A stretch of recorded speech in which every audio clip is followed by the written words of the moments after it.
السلام علیکم ورحمۃ اللہ وبرکاتہ۔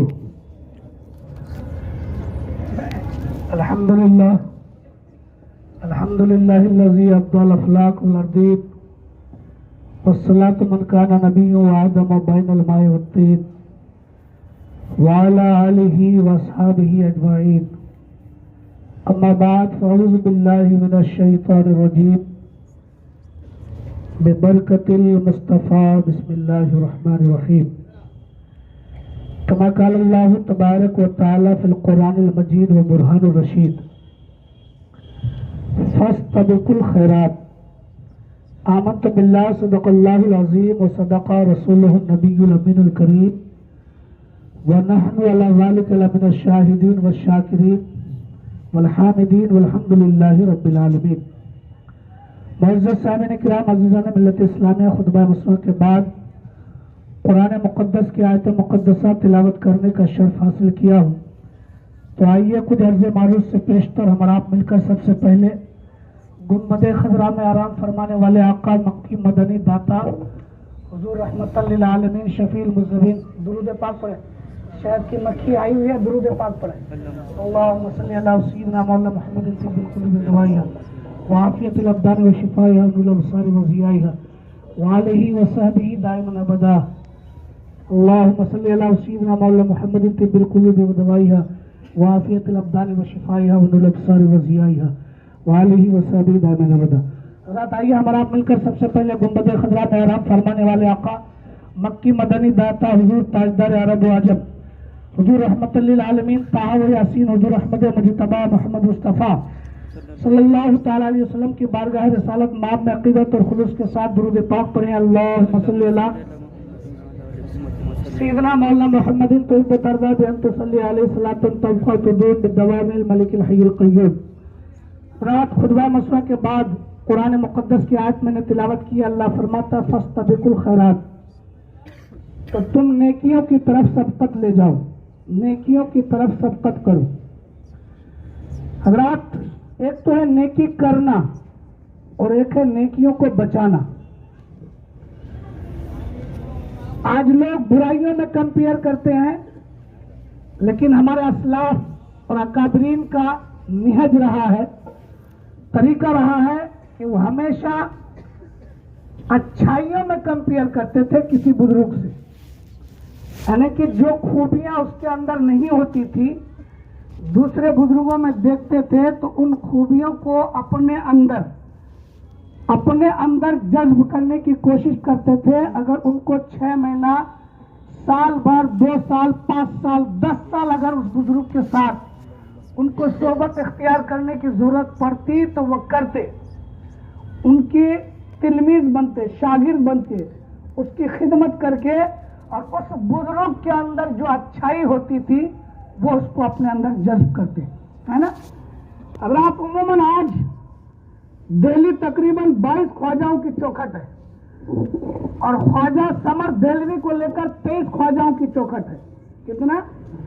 12 ہندرا میں مفتی سمر صاحب دہلوی جو آج سے کچھ عرصہ ماقبل وصال فرما گئے تھے، تو ان کی خواجگاہت کو لے کر کے تقریباً 23 خواجاؤں کی چوکھٹ ہے دہلی۔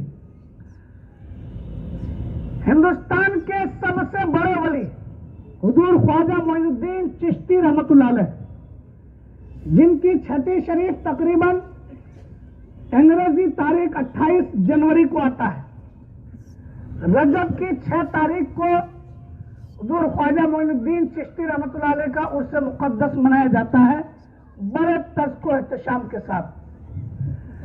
بڑے دور دور سے بہار، بنگال، مہاراشٹر، اڑیسہ، گجرات، کرناٹکا، علاحد القیاس، ہندوستان کے ہر گوشے سے ان کے ماننے والے، ان کے چاہنے والے، ان سے محبت رکھنے والے تشریف لاتے ہیں عرس کے موقع پر، اور خواجہ معین الدین چشتی رحمۃ اللہ علیہ کی بارگاہ میں آپ کی صحبت سے شرفیاب ہوتے ہیں۔ میں اس چیز سے منع نہیں کرتا، نہ آج تک کسی عالم نے منع کیا ہے، لیکن کیونکہ فتویٰ ظاہر میں لگتا ہے، باطن میں نہیں، باطن کی کیفیت تو صرف اللہ والے جانتے ہیں۔ کیا؟ باطن کی کیفیت صرف اللہ والے جانتے ہیں۔ کو جانتے اور ظاہر کو دیکھ کر فتوا نویسی کرتے ہیں، فتوا پر مہر ثبت کرتے ہیں۔ کیا ہی اچھا ہوتا کہ ہم خواجہ کے دیوانے ہندوستان کی بادشاہ کی بارگاہ میں حاضری دیتے تو یہ تمنا لے کر کہ میں ایک برا شخص ہوں، بے نمازی ہوں، میرا پلے میں کوئی عبادت نہیں، اے ہندوستان کے بادشاہ خواجہ معین الدین چشتی آپ کی بارگاہ میں یہ نیت خاص لے کر حاضر ہوتا ہوں کہ جب میں آپ کی بارگاہ سے لوٹوں تو اللہ مجھے نماز کی توفیق دے دے۔ کیا ہی اچھا ہوتا، یہ تمنا ہوتی کہ حضور آپ کی بارگاہ میں حاضر آتا ہوں، یہ تمنا لے کر کہ بارگاہ سے واپس جاؤں تو ایک اچھا انسان، کامل الایمان، مکمل مومن۔ لیکن آج کچھ ہمارے درگاہوں کے سجادہ نشین، کچھ مجاورین، کچھ معلمین اور ہماری عوام بجائے ان درگاہوں سے درس عبرت حاصل کرنے کے بجائے آج ان درگاہوں کو تماشا اور نمائش گاہ، تفریح گاہ بنا لیا ہے۔ آج ان درگاہوں میں لوٹ کھسوٹ کی جاتی ہے، لوگوں کو گمراہ کر کے، عوام کو گمراہ کر کے ان سے پیسے وصولے جاتے ہیں اور ان بزرگوں کے نام سے ان کو لوٹے جا رہے ہیں۔ تو میں اپنی عوام کو بیدار کرنا چاہتا ہوں کہ آپ بیدار رہو، آپ بیدار ہو جاؤ۔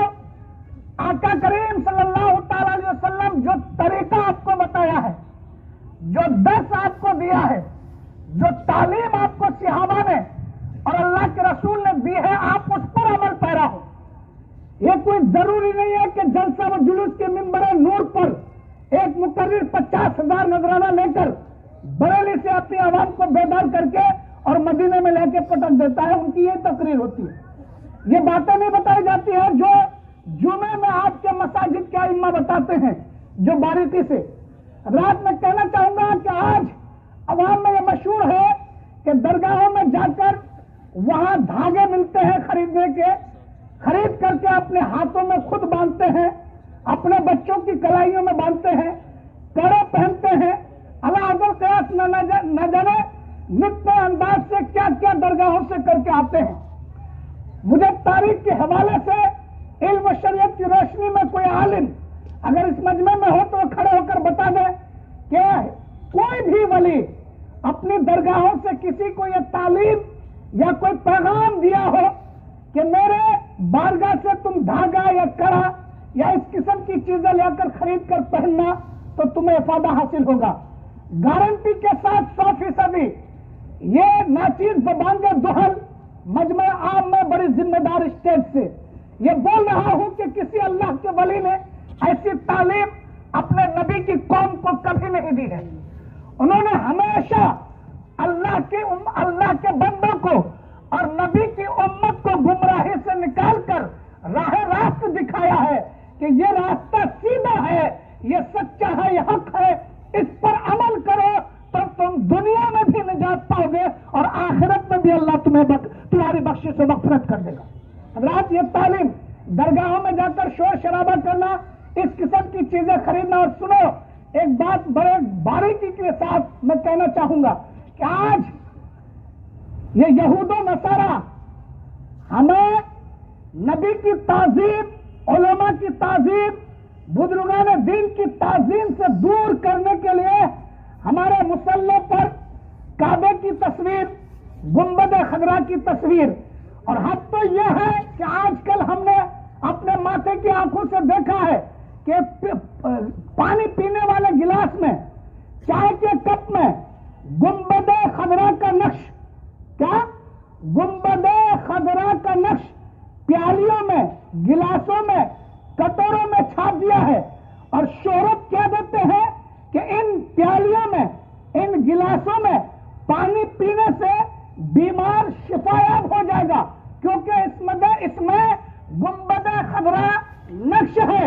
حضرات، یہ یہودیوں کی چال ہے، ان کا مقصد یہ نہیں ہوتا کہ گنبد خضرا کی زیارت کر کے آپ اس سے استفادہ حاصل کریں، بلکہ ان کی نیت یہ ہے کہ ان تصاویروں کو، ان کھانے پینے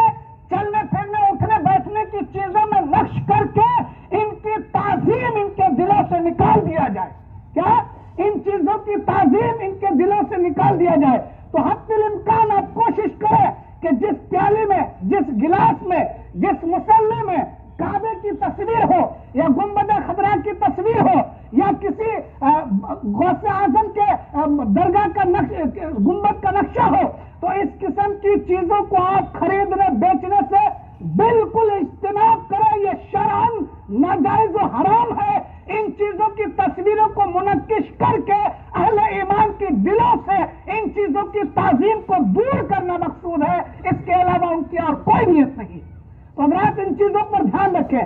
आप ख्वाजा की बारगाह में जाएं, बेशक मैं आपको रोकता नहीं, क्योंकि अल्लाह की वलियों की बारगाह में वो खजाने हमें दस्तयाब होते हैं जो हमारी जिंदगी और आखिरत को संवार देता है, जो हमारी जिंदगी और आखिरत को संवार देता है। आप बुजुर्गान दीन के मज़ारात पर जाइए, जो तरीका सहाबा ने बताया, जो तरीका हमारे असलाफ और अकादरीन ने बताया, उस तरीके से आप बुजुर्गान दीन की मज़ार पर हाजिर है। वरना आप आज माथे की आंखों से देख रहे हैं कि दरगाहों को इन लोगों ने, इन जालिमों ने दरगाहों को तमाशा कर रखा है और दुनिया को अपनी जबान खोलने का हम पर तान और तशरीह का ये मौका फराहम कर रहे हैं। अहले सुन्नत वल जमात के मानने वाले, गुलाम रजा इमाम अहमद रजा के मानने वाले कभी इन चीजों को फौकियत नहीं देते। वो हमेशा शरीयत मुस्तफा मुतहरा, जो ताज शरिया के असीर है, वो हमेशा शरीयत मुस्तफा पर गामजन रहते हैं और उस पर अमल करने की कोशिश करते हैं। दुरूद पाक पढ़े तो आगे लेकर चलो। अल्लाहुम्मा सल्ली अला सय्यदना मौलाना मोहम्मद तोई पतरदा बयान तसल्ली अलैहि सलातन तबका कुदूम बे दवामिल मलिकिल हय्युल क़य्यूम। इन बुजुर्गों की बारीकी निगाह देखिए। आइए हम जिस इमाम की तकलीद करते हैं, किसकी? जिस इमाम की हम और आप तकलीद करते हैं, उस इमाम को कहते हैं इमाम आज़म अबू हनीफा रहमतुल्लाह अलैह। क्या आप सिर्फ रुमूज़ इल्म नहीं बल्कि हकीकत पर इतनी महारत रखते थे और बारीक से बारीक मसाइल का आप हल फरमाते थे। इमाम आज़म अबू हनीफा रहमतुल्लाह अलैह, आपका असल नाम नोमान है। क्या नाम है? आपका नाम है नोमान और आपके वालिद का नाम है साबित। तो आपको पुकारा जाता है नोमान बिन साबित, आपका असली नाम हुआ। हनीफा आपकी कुन्नियत है। ये कुन्नियत आपको किस वजह से दी गई और अल्लाह ताला ने आपकी कुन्नियत को आपके नाम से ज्यादा शोहरत अता की, उसमें भी राज है। दुरूद पाक पढ़े तो ये राज बता दूं। अल्लाहुम्मा सल्ली अला सय्यदना मौलाना मोहम्मद बारिक वसल्लम सल्लु अलैहि सल्लल्लाहु अलैहि रसूलुल्लाह सल्लल्लाहु अलैहि वसल्लम। एक मर्तबा का वाकया है कि इमाम आज़म अबू हनीफा रहमतुल्लाह अलैह की बारगाह में चंद औरतें आई। क्या? बड़े गौर से सुनिएगा, चंद औरतें आई और आने के बाद इमाम आज़म अबू हनीफा से सवाल करने लगी कि हुजूर आप हमें इस बात की इजाजत दें, आप हमें इस बात की इजाजत दें और यह मसला हम लोगों का हल कर दें। तो हजरत इमाम आज़म पूछते हैं कि क्या मसला है, दरियाफ्त करो। वो औरतें पूछती है हुजूर एक मर्द बैक वक्त 4 औरतों से निकाह करके रख सकता है क्या? एक मर्द बैक वक्त अगर उसके पास इस्तिताअत है, चारों बीवियों का हक बाल बराबर भी कमी ना हो, सबका हक अगर बराबर अदा कर सकता है, तो एक मर्द को इस्लाम ने इजाजत दी है कि एक बैक वक्त वो 4 निकाह यानी 4 औरतों को एक वक्त में निकाह में रख सकते हैं। तो वो औरत अर्ज करती है हुजूर जब एक मर्द 4 औरतों से निकाह करके रख सकता है तो एक औरत 2 मर्द से निकाह करके क्यों नहीं रख सकती? सवाल किया। किसने? उन औरतों ने सवाल किया कि एक औरत 2 मर्दों से निकाह करके क्यों नहीं रह सकती। इस औरतों के सवाल से इमाम आज़म अबू हनीफा रहमतुल्लाह अलैह थोड़ा तनाज़ा में आ गए, यानी इंतशार, आपका ज़हन इंतशार हो गया, यानी आप उलझन में आ गए। ये सोचते सोचते आप अपने घर पहुंचे तो आपकी एक लड़की थी जिसका नाम हनीफा। क्या? जिसका नाम हनीफा। जब उसने देखा कि मेरे अब्बा हुजूर किसी परेशानी में है तो आपने उस परेशानी को दरियाफ्त की कि अब्बा हुजूर आप किस उलझन में है, किस परेशानी में है, क्या चीज आपको सता रही है। तो हजरत इमाम आज़म फरमाते हैं कि बेटा एक सवाल है जिसकी उलझन में मैं उलझा पड़ा हूं, वही मेरी परेशानी का सबब है। तो कहा कि हुजूर बताएं। वो सवाल कहा कि आपकी साहबजादी अर्ज करते हैं कि अब्बा हुजूर वो सवाल बताएं, सवाल क्या है, किस चीज ने आपको इस हद तक परेशान किया है। तो इमाम आज़म फरमाते हैं बेटी सवाल यह है कि कुछ औरतें आकर मुझसे ये सवाल की कि एक मर्द जब 4 औरतों से निकाह करके रख सकता है तो एक औरत 2 निकाह क्यों नहीं कर सकती? इसका जवाब मुझसे ना बन पाया। मैं उनके जवाब से काफी हूं और मैं सोचता हूं कि उन औरतों को क्या जवाब दूं। तो अबू हनीफा यानी इमाम आजम की बेटी हनीफा फरमाती है कि अब्बा हुजूर आप पहले वादा कीजिए, एक वादा कीजिए तो मैं उन औरतों के सवालों का जवाब दे दूं। तो इमाम आजम फरमाते हैं बेटी क्या है? तो आपकी साहबजादी फरमाती है कि वादा ये कीजिए कि आप अपने नाम के साथ मेरे नाम की भी शोहरत देंगे। क्या कहा? आप अपने नाम के साथ मेरे नाम को भी शोहरत याफ्ता बनाएंगे। अगर आप इस चीज का वादा करें तो मैं जवाब मरहमत फरमाऊं। तो इमाम आजम ने मंजूर कर ली कि ठीक है बेटी, मैं अपने नाम के साथ तुम्हारे नाम की भी शोहरत करूंगा। इतना कहना था। उसके बाद कहा कि अब्बा हुजूर उन औरतों को बुलाइए। वो औरतें आई। आने के बाद इमाम आजम की साहबजादी हर औरत के हाथ में एक एक प्याली दी। क्या? एक एक प्याली दी। और प्याली देने के बाद उन औरतों से कहा कि आप अपनी छातियों में से दूध निकाल कर इस प्याली में रखें। वो औरतें अपनी छातियों में से दूध निकाल करके सबने अपनी अपनी प्याली में रख ली। उसके बाद इमाम आजम की बेटी एक बड़ा प्याला, क्या? एक बड़ा प्याला निकाल कर लाती है और लाने के बाद उन औरतों के सामने रख देती है। और रखने के बाद फिर औरतों को हुक्म देती है कि अब सब अपना दूध इस प्याले में डाल दो। तो सब ने अपने अपने प्याले का दूध उस बड़े प्याले में डाल दिया। और डालने के बाद थोड़ी देर वक्फा के बाद इमाम आजम की बेटी हनीफा कहती है कि अब तुम अपना अपना दूध इस प्याले से निकाल लो। क्या कहा? अब अपना अपना दूध इस प्याले से निकाल लो। औरतों में चीख निकल गई और कहा कि साहबजादी ये कैसे हो सकता है? ये तो नामुमकिन है कि हम अपने दूध को मिला दिए और इससे हम अपने दूध को अलग कर ले। ये तो नामुमकिन है। क़यामत तक ऐसा हो नहीं सकता कि हम अपने दूध को इससे जुदा कर ले। तो इमाम आजम की बेटी फरमाती है जब तुम अपने अपने दूध को इस प्याले से नहीं निकाल सकते तो जब एक औरत 2 मर्द से निकाह करती और दोनों के साथ वो हम बिस्तरी करती तो फिर औलाद किस शोहर से होता?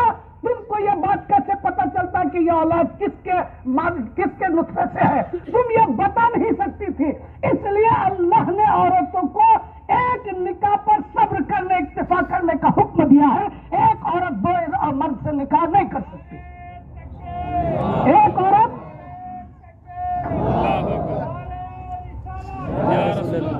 इसलिए उस वक्त तुम ये तमीज नहीं कर पाती कि मेरे पेट में जो औलाद पल रहे हैं ये किस शोहर से है।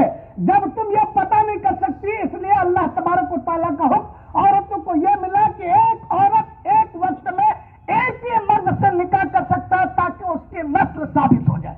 क्या? उसकी नस्ल से साबित हो जाए। तब उसी दिन से इमाम आजम अपने नाम के साथ हनीफा लगाते हैं और अल्लाह ने आपकी कुन्नियत को आपके नाम पर ज्यादा शोहरत, ताकि दुनिया आज नोमान बिन साबित नहीं कहती बल्कि इमाम आजम अबू हनीफा कहते हैं। क्या कहते हैं? इमाम आजम अबू हनीफा कहते हैं। और सुनिए आपकी बारीकी का इल्म। एक मर्तबा इमाम आजम अपने मजलिस में बैठे रहते कि कुछ बच्चे गेम खेल रहे थे। क्या कर रहे थे? कुछ बच्चे गेम खेल रहे थे। तो वो गेम इमाम आजम की मजलिस में आया। किसमें आया? इमाम आजम की मजलिस में आकर पड़ा। तो अब बच्चे एक दूसरे से कहने लगे कि तुम गेंद लेकर आओ, तुम गेंद लेकर आओ, तुम गेंद लेकर आओ। तो उनमें से बाज बच्चों की हिम्मत नहीं पड़ी कि एक इमाम आजम एक मजलिस में है और वहां से गेंद लाया जाए। किसी बच्चे की हया ने इस बात को गवारा नहीं किया। लेकिन उनमें से एक बच्चा था जिसने यह कहा कि ठीक है अभी गेंद मैं उठा के लाता हूं। वो बच्चा दौड़ता हुआ गया और वहां से इमाम आजम की मजलिस से गेंद को उठाकर लेकर आ गया।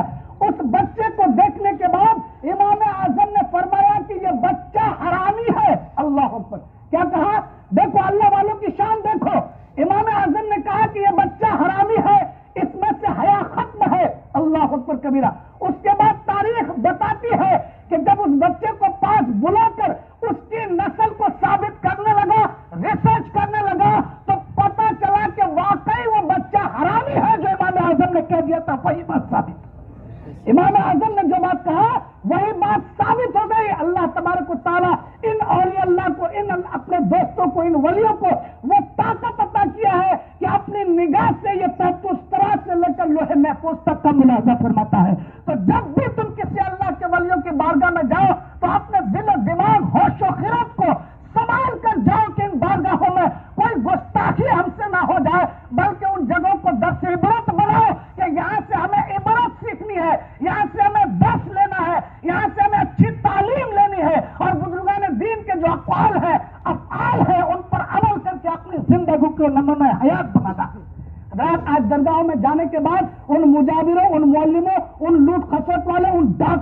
ظالموں کے سامنے اگربتی بیچ کر، خواجہ کی درگاہ میں اگربتی بیچ کر بڑی بڑی منزلیں بنانے والے ان ظالموں سے کہو کہ جو ان اللہ والوں کی شایان شان ہے اس کے مطابق ان کی قدر کرو اور اپنی قوم کو بھی یہ پیغام دو۔ حضرات ان بارگاہوں میں جا کر آپ ادب و احترام سے آپ ان کی بارگاہ میں مانگے، یہ ہمارا عقیدہ ہے کہ اللہ نے ان کو ایسی طاقت عطا کی ہے کہ تم جو مانگو گے تم کو عطا کیا جائے گا۔ برا بن کر جاؤ اچھا بن کر آؤ، برا بن کر جاؤ اچھا بن کر آؤ، یعنی کہ اچھا بن کر جا رہا ہے ان درگاہوں سے برا بن کر آ رہا ہے تو دنیا آج ہم پر اپنی زبان کھولنے میں درد نہیں کرے گی، تان و تشنی ہم پر قیامت تک برساتے رہے گی۔ ان عزت کے مقاموں کو، ان عزت کی جاہوں کو ان کے مقام پر، ان کی شان پر رہنے دو، ان کی شان باقی رہنے دو، کیونکہ ان اللہ والوں کی طاقت سے ہمارا پاس زندہ ہے اور سلامت ہے۔ آپ انہی اللہ والوں کی طاقت سے، تصرف سے ہم آپ اس دنیا میں آسانی کی زندگی جی رہے ہیں۔ رات چلتے چلتے اپنی گفتگو کو ختم کرتے کرتے آپ کو یہ بتاتا چلو